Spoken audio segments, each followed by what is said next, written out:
출가합시다. 안녕하십니까, 출가일기의 석중입니다. 여러분 혹시 오비락 얘기 많이 들어보셨죠? 오비락, 까마귀 날자 배 떨어진다. 그 원 연기, 원래 그 말이 어떻게 나왔냐면은 이와 같은 시가 있거든요. 오비락 파사도 여기서 나왔다고 합니다. 우리는 까마귀 날자 배 떨어진 자 해가지고 무슨 일이 의도하지 않게 내가 뭘 했는데 결과물로서 어떤 일이 일어나는 것을 갖다가 오비락 이렇게 얘기하는데 이와 같이 원래 있다고 합니다. 그래가지고 오비락 파사두, 오 까마귀 오자거든요. 이 까마귀 오자는 원래 세조자, 이렇게 세조자에다가 똑같이 써야 되는데 요거 하나 이렇게 빠진 것을 까마귀 오라고 합니다. 뭐냐면 까마귀는 검해가지고 눈이 없는 것처럼 보인다고 해요. 그래가지고 까마귀 오자하고 세조자하고는 요 한 끗 차이, 요 가운데 있는 게 빠진 거예요. 그래가지고 오늘 까마귀 때문에 눈이 안 보여가지고 요 세조자하고 비교할 때 까마귀 오자를 갖다 이렇게 쓴다고 합니다. 어쨌거나 이 까마귀가 날자 배, 배이자 아닙니까? 배나무 할 때 배가 떨어진다. 그래가지고 이게 우연히 까마귀가 있다가 까마귀가 배나무에 딱 앉아 있다가 오래 앉아 있었으니까 이제 딴 데 갈까 해가지고 푸드득 날아가지고 가니까는 그 움직일 때 그 충격으로 해가지고 배나무에 배가 달려 있다가 그것이 떨어져가지고 사두, 뱀의 머리를 이것을 갖다가 뱀의 머리를 갖다가 이렇게 그 배가 떨어져가지고 뱀이 그 밑에 있었는데 그 뱀이 맞아가지고 머리 맞아가지고 이 뱀이 죽게 됐다는 걸 얘기하는 거예요. 이게 인연의 고리를 얘기하는 거거든요. 그러니까 이번에는 이 죽은 뱀이 태어나가지고 다시 태어나는데 사변이죠. 요 죽은 뱀이 밑에 있다가 배를 맞고서 죽은 뱀이 변해가지고 이번에는 멧돼지 젖자라고 하거든요. 이번에는 이 뱀이 죽은 뱀이 변해가지고 그 멧돼지로 변해가지고 석전치, 이번에는 이 멧돼지가 먹이를 갖다가 구하려고 막 톡톡톡 해가지고 칡뿌리 먹으려고 막 그냥 땅을 헤치는데 이 멧돼지가 돌을 굴려가지고 밑에 있던 이 까치치라고 하고 이 새를 갖다 얘기하잖아요. 이게 까투리 그렇게 얘기하기도 하는데 이번에는 이 죽었던 뱀이 변해가지고 멧돼지가 됐는데 이 멧돼지가 그 칡을 캘려고 막 꾹꾹거리다가 돌멩이 굴렸는데 그 밑에 있던 이 까치를 갖다가 쳐서 죽이게 되는 거예요. 그러니까는 이 까투리가 시장여빈, 이것도 다시 죽어가지고 이 까치가 여빈, 이건 이제 여빈하는 것을 엽사할 때 이 사냥꾼을 얘기하거든요. 사냥꾼이 되어가지고 욕사죠.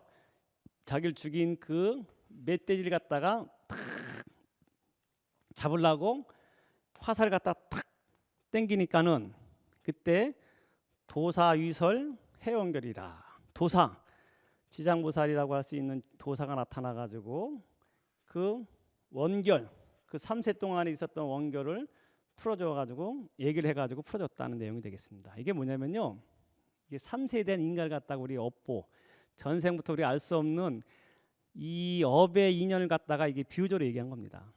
뭐냐면 아무 우리가 살아가는데 의도하지 않았지만 다시 한번 보세요. 까마귀가 날아가지고 날자 그 배나무에 있던 배가 떨어져가지고 그 밑에 있던 뱀의 머리를 갖다가 그것을 갖다가 파괴시켜가지고 뱀이 죽으니까는 이 뱀이 이제 원한을 품고 죽은 거 아니에요. 까마귀가 날면서 자기를 갖다가 죽였다 생각하는 거예요. 그러니까 이번에는 이 죽은 뱀이 사변이죠. 뱀이 이번에는 멧돼지가 돼가지고 석전치, 그 밑에 있던 이 까마귀가 죽어가지고 이 까치가 됐던 모양이에요. 그러니까 밑에서 먹이를 구하려고 있던 까치를 갖다가 돌 굴려가지고 죽게 되는 거예요. 그러니까 이 까치 입장에서는 억울하잖아요. 그러니까 까치가 다시 이번에는 사냥꾼이 돼가지고 여빈이 돼가지고 그 자기를 죽인 멧돼지를 갖다가 탁 잡으려고 사설을 탁 당기고 있는데 그때 도사가 나타나 가지고 그 3세의 원결을 갖다가 얘기해 가지고 그 풀었다는 얘기가 되겠습니다. 이게 뭐냐면요, 석대암이라는 것이 있습니다. 원래 이 석대암 설화라고 하는데요, 강원도 철원전에 가면은 보계산이라고 하는 그 산이 있거든요. 거기 보계산이라고 하는 산이 지금도 있습니다. 거기 비무장지대래 가지고 들어가기 쉽지 않은데, 철원 그 군사 지역에 오면은 원래는 옛날에 북한 땅이었어요. 근데 6.25 때 마지막에 이제 전쟁을 통해 가지고 우리 한국 땅으로 오게 되는데, 지금은 이제 비무장지대래 가지고 가기 힘들어요. 근데 석대암이라고 하는 암자의 전설 그 설화가 되겠어요. 여기 뭐냐면은 이순석이라는 사람이 있었고 실존 인물이거든요. 형제, 이 순애가 여자 이름 같지만 형제였어요. 남자 형제인데 이 둘이서 사냥꾼이 돼가지고 이 당시에 거기서 이제 사냥을 갖다 이제 열심히 하고 있는데, 어느 날 딱 보니까는 누런 황금빛이 나는 멧돼지를 갖다 본 거예요. 그래가지고 이 사냥꾼이 멧돼지다 해가지고 형하고 형제가, 그 동생이 형제가 화살 쏴가지고 그 멧돼지를 탁 맞췄어요. 그래가지고 탁 맞히니까 이 멧돼지가 화살을 맞고 막 가는데 그 정상에 환희봉이라고 하는 그 봉우리 쪽으로 막 간 거예요. 그래가지고 막 가다 보니까는 어느 순간 가니까는 멧돼지가 안 보이는 거야. 분명히 멧돼지 쏴가지고 멧돼지 잡은 것 같은데 가서 보니까 분명히 근처에 있을 것 같은데 없는 거예요. 근데 이렇게 가만히 보니까는 그 냇가에 멧돼지는 없고 어떤 돌로 된 지장보살님 상이 있는데, 지장보살님 왼쪽에 이렇게 화살이 맞은 자국으로 이렇게 있어 맞아가지고 이렇게 있는 거예요. 아니 우리는 멧돼지 잡은 줄 알았는데 이게 보니까는 지장보살이 여기 이렇게 딱 해가지고 화살 맞는 모습으로 딱 있는 거예요. 그래가지고 딱 가가지고 어떻게 된 겁니까 물어보니까 이 지장보살님이 얘기해 주는 거예요. 원래는 니들이 원래 인연에 의해가지고 업에 의해가지고 이와 같이 아무 니네들이 해가지고 의도하지 않은지 모르지만 이와 같이 3세의 원에 의해가지고 이 까마귀가 뱀을 죽이고 뱀이 또 해가지고 원한을 품고서 멧돼지가 돼가지고 그 밑에 있던 죽었던 까마귀가 까치로 변했는데 까치를 죽이게 되고, 까치가 또 죽으니까는 이 원한을 품고서 사냥꾼이 돼가지고 자기를 죽였던 또 멧돼지를 갖다 탁 쐈는데 이와 같이 3세 인가해가지고 지금 이렇게 된 것이다. 이 모든 것은 업의 인연에서 이렇게 된 것인데, 이것이 끊임없이 이것을 풀지 않으면은 너희들이 이 업에 의해 가지고 계속 원수를 맺으면서 살게 되는 것이 사바세계의 원칙이다, 이친이다. 그렇기 때문에 이 서로 원결을 풀고서 열심히 수행을 해야지만 풀 수 있는 것이지, 너희들이 계속 끊어없는 이 원결의 관계에 있으면 영원히 이것을 해결할 수 없다 이러면서 그 법문을 하는 거예요. 도사라는 것은 이게 우리가 도사 얘기할 때 지장보살 얘기합니다. 지장보살님이 딱 활에 맞은 그 상태에서 이 형제, 이 순석하고 순애라고 하는 형제한테 이 법문을 한 거예요. 그렇게 법문을 해가지고 원교를 갖다가 풀어주는 내용이 했다. 그래가지고 이 순석하고 이 순애라고 하는 형제가 이 말을 듣고서 여기가 우리가 살생의 업보로서 이렇게 여기까지 왔구나. 이 끝없이 이 서로의 원수의 이런 풀지 못하는 이 원결은 세세 생생 이어지는 것이구나, 이렇게 살 수가 없구나 해가지고 마음을 바꿔가지고 이 두 형제가 사냥꾼 살생하는 업을 버리고서 추가합니다. 그래가지고 그 마을 사람까지 다 300여 명이 추가해가지고 석대암 돌로서 축대를 쌓아가지고 암자를 맺는 거예요. 그래가지고 여기다 암자를 짓고서 수행해가지고 이 사람들이 나중에 불돌 닦아가지고 다 성불했다는 내용이 이게 석대암 연기설화예요. 이런 거 어떻습니까? 이걸 내용을 보면은 우리가 살아가는 데 있어가지고 누구하고 3세 뭐 얘기하잖아요. 과거, 현재, 미래 해가지고 불교에서는. 그럼 전생이 이렇게 진짜 있는 것인가? 그런 의미도 새길 수 있거든요. 불교에서는 전생이 있다 없다 막 그런 식으로 얘기하는 논란도 되기도 하는데, 그래서 제 입장에서는 전생 있을 것 같아요. 왜냐면은 부처님께서도 자탁하라 해가지고 경전에 보면은 전생 얘기가 많이 나옵니다. 부처님 전생에 보면은 뭐 동물로 태어나기도 하고 아라한이 태어나기도 하고 어떤 외도로 태어나기도 하고 거사 장자 뭐 여러 가지 모습으로 태어났다는 내용이 그 많은 그 전생 얘기가 나오거든요. 이게 인도의 어떤 그 사람들 간의 인도의 어떤 정신 고유한 문화의 어떤 그 연기설을 갖다 얘기하는지 모르지만, 제가 봐서는 불교에서도 이와 같은 나하고 상대방하고 알 수 없는 이 원수의 관계, 이 과거 현재 미래로 오면서 끊임없이 이렇게 관계를 맺는 것을 보면은 분명히 과거 현재 미래가 있다고 보는데, 이 전생이 있다고 측면에서 보면은 있다고 할 수 있는데 또 없다고 볼 수도 있거든요. 이것은 어떻게 볼 수 있냐면은 중생의 입장에서는 과거 현재 미래가 분명히 있어요. 안 그러겠습니까? 지금 내가 있는 모습은 과거에 내가 지은 업에 의해서 지금 현재 모습이 있는 거라고 분명히 말 수 있겠어요. 미래 모습도 내가 지은 업에 따라서 미래의 모습이 분명히 정해져 있을 것이에요. 이렇게 본다면은 과거 현재 미래는 분명히 있을 수 있는데, 이것은 중생의 입장인 것이고, 부처님도 깨치고 나니까는 원래는 과거 현재 미래가 없는 것인데 너희들이 중생의 욕망에 의해서, 중생의 번뇌에 의해서, 중생의 무명에 의해서 과거 현재 미래가 있다고 집착하는 것이지, 쉽게 말해서 꿈에서 아무리 꿈을 꿀 때는 꿈이 현실 같지만 깨고 나면 꿈이 없는 것처럼 원래 중생의 입장에서 있는 것이지, 깨치고 난 부처의 입장에서는 원래 과거 현재 미래가 없는 것이다, 이렇게 말씀드릴 수 있겠습니다. 그래서 저는 이 3세 이렇게 가지고 서로 얽히고 얽힌 인과관계, 이것은 중생의 입장에서는 이와 같이 있는 것이고, 자기가 아무 의도하지도 않았지만 이 까마귀가 아무 의도 없이 그냥 날아갔지만 그 영향으로 해가지고 밑에 있던 뱀이 죽어가지고 서로 원수가 맺어가지고 이와 같이 관계가 온다고 보면은 무명에 의해서, 우리 중생들의 무명에 의해서 이 과거 현재 미래의 중생의 삶을 사는 것이지, 깨치고 나면 이것도 우리가 벗어날 수 있다, 이렇게 말씀드릴 수 있겠습니다. 그래서 요 말은 뭐냐면은 석대암에 해가지고 이순석과 이순애라고 하는 형제가 이와 같은 도사 지장보살의 그런 가피를 얻고서 이제 공부를 통해 가지고 불도 닦게 되는데, 우리가 지금 잘 알고 있는 철원에 가면요, 이 지금 이 지장보살님, 그 화살 맞은 지장보살님의 그 석상이 있습니다. 지금도 현실이 있어요. 뭐냐면은 그 활을 맞았던 지장보살 상이 이 당시에 신라시대 때거든요. 지금부터 1500년 전의 얘기입니다, 이것이. 근데 그 지장보살님이 그렇게 해가지고 그대로 중생들한테 그것을 갖다가 이와 같은 과거 업보에 가지고 너희들이 이렇게 살아가는 모습을 갖다가 그것을 설명하기 위해서 그 어떤 방편으로서 이게 지장보살의 이 화살 맞은 모양으로서 있었는데, 석대암이 나중에 이게 없어집니다.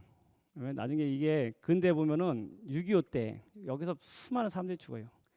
지장보살님의 이 생지장보살, 살아있는 지장보살님 터에서 많은 아군과 적군들이 많이 죽기도 하고, 이 석대암이 6.25 때 완전히 불타지고, 그 다음에 이 불타지니까 나중에는 이 지장보살님 상이 우물에 이렇게 숨겨져 있었다고 합니다. 이것을 갖다가 원래는 심원사라고 하는 그 절이 있었는데 그걸 옮기게 되는 거예요. 근데 그 심원사도 지금 철원에 있는 심원사 터가 아니고 예전에는 거기에 군부대 있어요. 그래서 거기다 절을 갖다 다시 지을 수 없기 때문에 지금 철원에 있는 심원사는 원래 심원사에 있던 그 지장보살님 상을 모시는 거예요. 그래서 지금 철원에 가면은 그 지장보살님 상이 있거든요. 있습니다. 지장전에 가면, 명부전 지장전에 가면은 이 화살 맞은, 왼쪽에 화살 맞은, 예전에 1500년 전에 이순석하고 이순애가 쏜 화살 맞은 지장보살님 그 상이 있습니다. 그래가지고 이 지금도 전해지는데, 이 석대암이라는 것이 굉장히 영험 있는 도량이라고 해요. 지장보살님이 생주, 이 살아있는 생지장보살님이 살아있는 지장보살님 터라 가지고 기이한 점이 굉장히 많았다고 합니다. 여기 있을 때 해가지고 해방되기 전에는 이 석대암에 그 광명이 며칠 갖다 비쳤다고 해요. 그 다음에 뭐 여러 가지 여기서 기도해가지고 소원 성취한 건 이루 말할 수 없고, 근데 그것이 불타지면서 그것이 심원사로 옮겼는데, 원심원사, 그 심원사터도 군부대 안에 수용이 되면서 지금의 이 심원사로 옮겼는데, 지금도 심원사에 모신 그 지장보살님은 아주 영험 있고 유명하다고 합니다. 이것이 오랫동안 내려오면서 이 중생들에 대한 그 살생의 가보든지 서로의 얽히고 얽힌 그런 원결 갖다 풀어진 분이 지장보살님이라 해가지고 전해오고 있는 것입니다. 그래서 우리나라에는 지장보살님 하면은 지금 저기 철원 심원사에 모셔져 있는 지장보살님이 유명하고, 또 대표적인 것을 하면은 저기 선운사에 있는 도설암도 이제 유명한데, 우리나라에만 이렇게 지장보살님, 우리나라는 어떻게 보면은 신앙 중에서 제일 많이 신앙되는 것이 관세음보살님 신앙이지, 지장보살님 신앙 그렇게 관세음보살님 신앙하고는 조금 좀 덜한 것 같아요. 안 그렇습니까? 우리가 절에 가서 정근할 때 보통 보면은 관세음보살 정근을 많이 하거든요. 사시불공 때도 관세음보살 하지, 지장보살 이렇게 정근하는 데는 별로 없어요. 그만큼 우리나라에서는 지장 신앙이 좀 덜해요, 관세음보살 신앙보다. 근데 이 지장보살 신앙이 굉장한 데가 있어요. 어디냐면은 중국 구화산에 가면은 생지장보살, 지장왕보살이라 해가지고 아주 어마어마하게 아주 그 지장 신앙지로서 유명한 곳이 있습니다. 구화산인데 이게 중국 안희성에 있는 그 산입니다. 여기 보면은 구화산하고 있는데, 여기 가면 무지 많은 사람들이 와요. 중국 4대 성지, 우리 일반적으로 하면은 문수, 보현, 관음, 지장 해가지고 중국에는 4대 산이 있습니다. 그래가지고 문수하면은 5대 산을 갖다가 그 성지가 되겠고, 관세음보살님 성지하면은 보타락가산 해가지고 보타산을 갖다 얘기하기도 하고, 그 다음에 보현보살하면은 운남에 있는 아미산이 이제 보현보살의 상주터라고 얘기하고, 그 다음에 마지막으로 지장보살님 계신 데 하면은 구화산이 이렇게 유명합니다. 한번 가신 분도 있을지 모르지만 구화산 가면요 무지 많습니다. 사람들 우리가 생각하는 이상으로 굉장히 많은데, 거기 가면은 그 부처님이, 제가 갔을 때 그때 한참 짓고 있었는데, 예전에 한 십몇 년 전에 99m 되는 그 지장보살님 상이 있어요. 지장보살님 상 99m면요 무지 높습니다. 내가 있는 법조사 미륵부처님이 33m거든요. 딱 3배 되는 지장보살님 상이 쫙 청동으로 해가지고 어마어마하게 크게 있는데, 그걸 누굴 기리냐고 했냐면은 김교각 스님이 거기 사신 분이에요.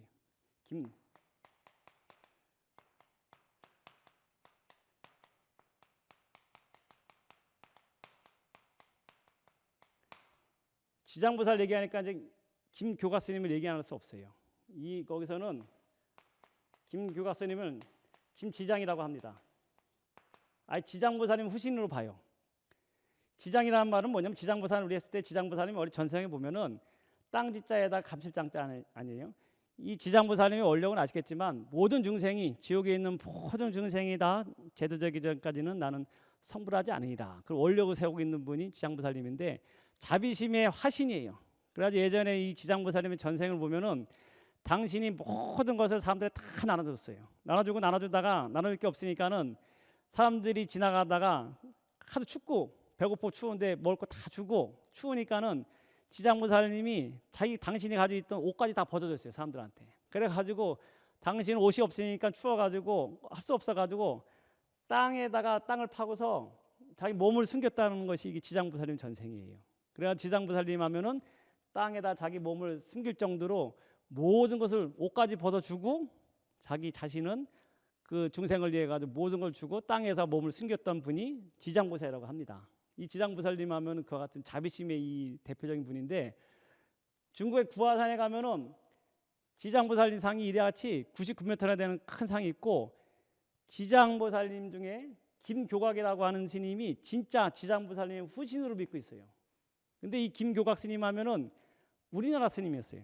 신라 왕족 출신이었어요. 정확하게 나옵니다. 그렇지? 삼교사기 같은 경우에 나오는데, 김수충이라는 말도 있지만 정확하지는 않지만 분명히 신라의 왕족이라고 이렇게 나옵니다. 근데 이 스님이 구화산에 있으면서, 이게 지금부터 한 1200년도 넘은 얘기인데, 그 오랜 세월을 넘으면서 김교각 스님을 지장보살님의 후신으로 얘기하고 있고, 수많은 사람들이 이 예배를 하는데, 우리가 알겠지만 이 4대 성지라 해가지고 문수, 보현, 관세음보살님, 지장보살님 얘기할 때, 우리가 문수보살하면 5대 산의 문수보살님이 할 때 실존 인물은 아니에요.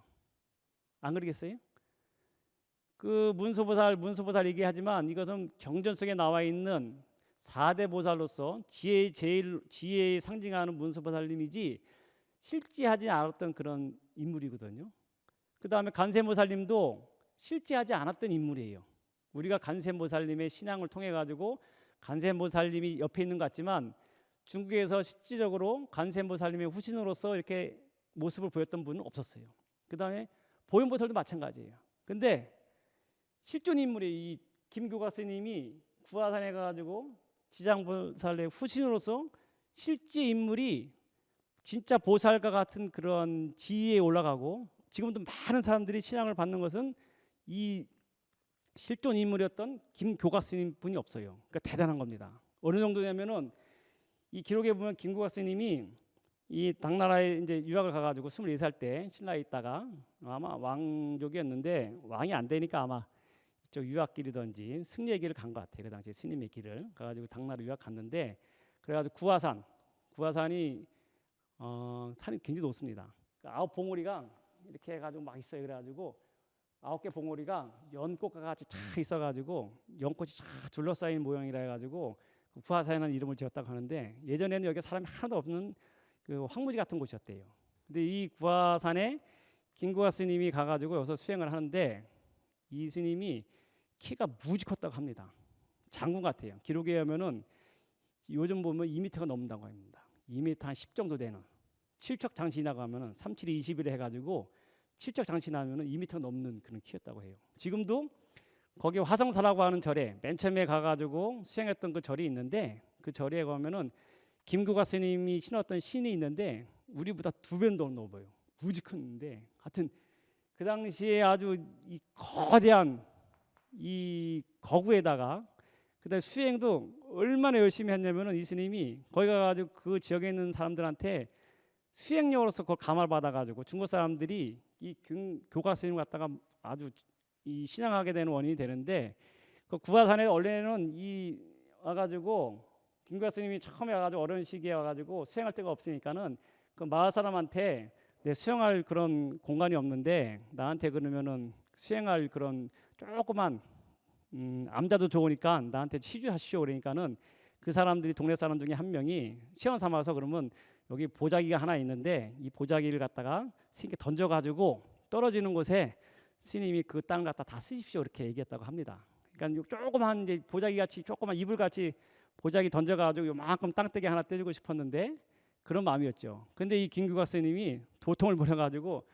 그 보자기를 촥 날리니까 이 보자기가 날아가지고 구화산 꼭대기에 이렇게 떨어졌다고 합니다. 그래가지고 꼭대기 떨어졌기 때문에 이 밑에 있는 산들을 다 스님이 소유하게 됐다 해가지고 구화산의 주인이 됐다는 그런 전설이 있는데 이 하여튼 그런 전사를 통해 가지고 도력을 통해 가지고 사람들 갖다가 이렇게 교화한 다음에 김규각 스님이 99세까지 사십니다. 장수하세요. 장수하시는데 나중에 돌아가시기 전에 제자들을 모아놓고 내가 죽은 다음에 3년 후에 날 갖다 죽으면은 항아리에다 이렇게 돌 항아리에다 모셔놓고 3년 후에 날 한번 꺼내봐라. 그래가지고 그때도 내 모습이 그대로 있으면은 날 갖다가 금치를 해가지고 모셔다오. 이렇게 얘기합니다. 유언을 남겨요. 그래가지고 정말 이 김규각 스님이 돌아가신 다음에 3년이 지난 다음에 제자들이 이렇게 딱 보니까 99살 산 것도 참 대단하신데 3년 동안 그것이 안 썩고 그대로 있다는 거예요. 근데 구화산이라는 것이 어떤 곳이냐면은 제가 갔을 때 구화산이 무지 덥습니다. 나는 거기 가가지고 더워가지고 계단도 800계단이나 돼요. 케이블카도 있긴 했는데 그거 1300m가 넘는 산이에요. 굉장히 높습니다. 근데 이 지역 특성이 굉장히 무더워요. 습기도 굉장히 많습니다. 근데 여기서 이 스님이 3년이 지났는데 그대로 있었다는 거예요. 정말 살아있는 사람처럼. 그래가지고 정말 이 제자들이 김규각 스님의 그 금칠 해가지고 모신 거예요. 이것을 뭐라고 그러냐면은 등신불이라고 합니다. 등신불 많이 들어봤죠? 이 김동리 소설에 우리 고등학교 때 보면 등신불 나오는데 이 김규각 스님처럼 돌아가셨는데 등신, 등이가 같을 평등하다 등자 아니에요? 몸과 같다. 우리는 법당에 부처님 모실 때 보면은 상상 속에 모시거든요. 큰 부처님도 있고 작은 부처님도 있는데 이것은 부처를 모시는 사람의 아니면 절에 아니면은 그 법당의 규율에 맞춰서 짓는 그걸 만드는 것인데 등신이라는 것은 뭐냐면 살아생전의 몸과 평등하게 만드는 거예요. 똑같은 우리 몸을 갖다가 생육신이라고 하거든요.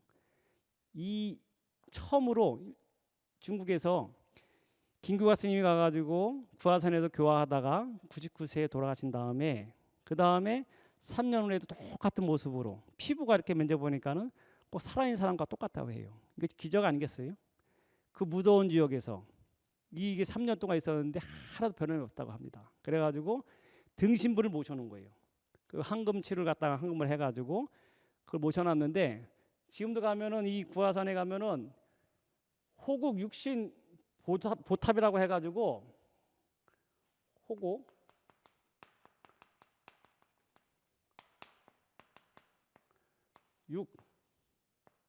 육신 탑이 있는데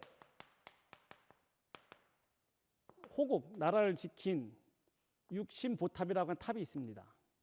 근데 이 탑이 7층 탑이 있어요. 법당이 있는데 7층으로 돼 있고 그 안에 또 3층으로 된 탑이 있다고 해요. 이 김규화 스님이 돌아가신 다음에 등신분을 만들어 가지고 그 얼마나 이분을 갖다가 이 사람들이 귀하게 여겼냐면은 법당에다가 7층 탑을 만들었는데 지금도 있어요. 근데 우리가 가면은 김규화 스님의 그 생전의 모습을 못 봐요. 등신불의 모습을. 왜냐면은 7층 탑 안에 모셨는데 그 탑 안에도 그냥 모신 게 아니고 또 3층의 탑을 만들었어요. 그 안에도 굉장히 귀하게 모신 거예요. 근데 거기 가면 이렇게 써 있어요. 호국. 그 당시에 이제 왕이 칙명을 내렸어요. 이 김규화 스님이야말로 호국 나라를 지켰다. 많은 사람들 그 당시 어려운 그 지역 사람들이 전쟁이 나가지고 힘들 때 이 김규화 스님이 자비행 보시행해가지고 이 사람들한테 다 보시해가지고 농사를 가르치고 차든지 그 쌀 같은 걸 가르쳤다고 해요. 쌀 농사 짓는 것을.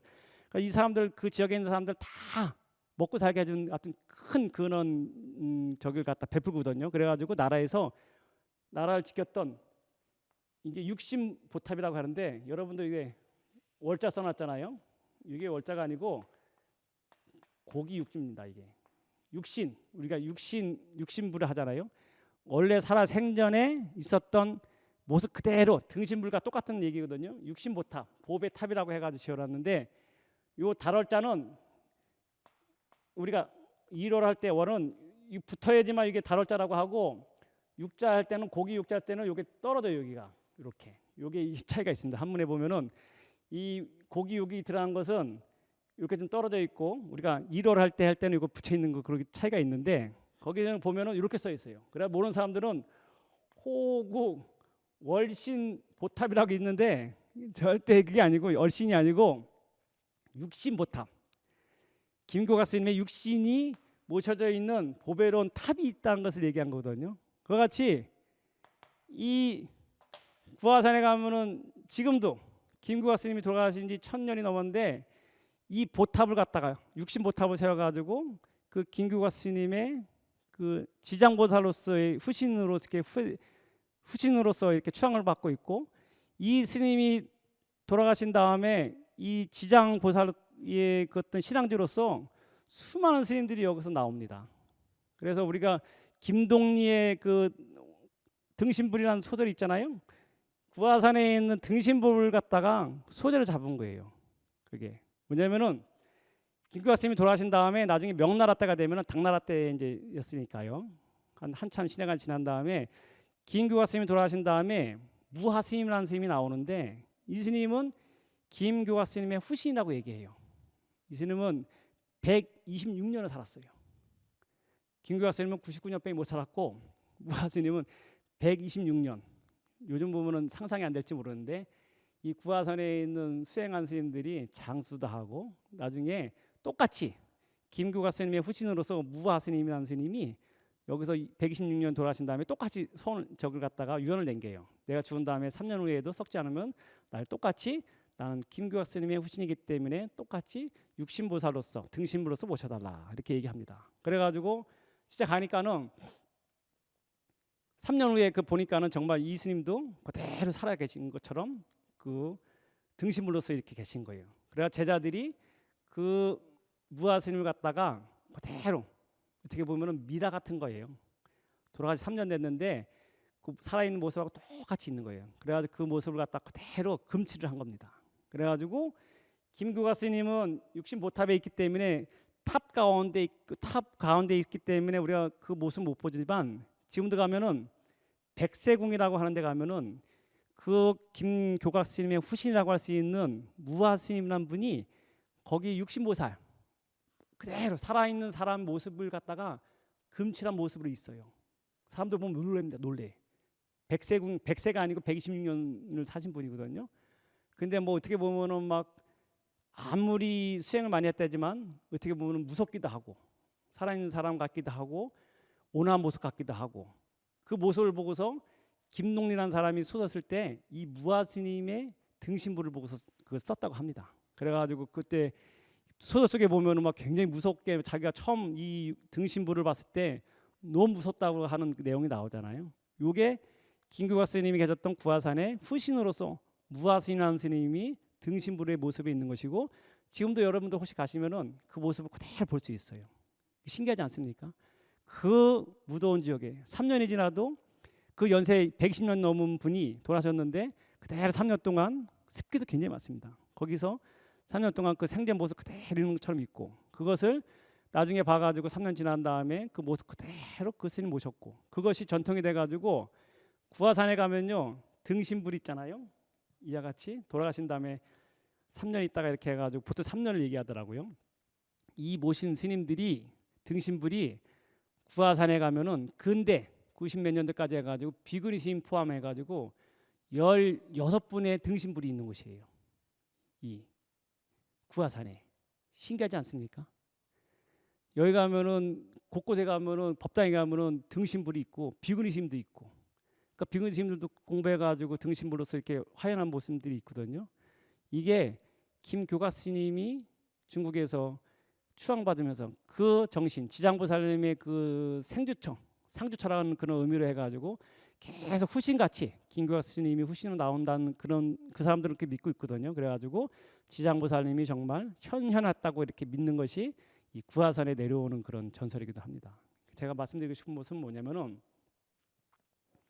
지장보살 신앙이라고 했을 때 지금 우리나라에도 지장보살이 있지만 말씀드린 것처럼 철원의 심원사 석대암으로 거쳐가지고 내려오는 그 지장보살님이 정말 이 화산에 맞아가지고 그 어리석은 중생들을 깨우치기 위해서 당신이 그 피를 맞은 그 화살을 맞은 모습으로 해가지고 중생들을 갖다가 제도하는 모습이 해가지고 있지만 더 우리나라는 그 지장보살 신앙이 좀 미약한 것 같지만 중국에는 이와 같이 있다는 거예요. 이게 우리는 위대한 이전에 우리 스님들이 이렇게 위대한 분이 있다는 걸 잘 몰라요. 중국에 가면 생지장보살님으로 이름이 교각 스님인데 김지장이라고 불러요. 지장이라고 안 그러고 김지장왕보살. 그냥 지장이라고도 안 하고 거기서는 김교각 스님을 지장왕보살이라고 이렇게 칭합니다. 그게 1000년 넘어오면서 김교각 스님에 대해서 그렇게 추앙을 하고 그 사람들은 김교각 스님이 계속 지장보살의 모습으로 나와가지고 중생 제도하고 지금도 그 후손들이 나와가지고 등신불의 모습으로서 이렇게 나온다고 이렇게 믿고 있는 것이에요. 이렇게 생각한다면은 글쎄 우리 이 역사에 있어가지고 정말 위대한 분들이 너무 많은데 저는 좀 어떻게 보면은 그런 거에 대해서 안타까운 점이 있어요.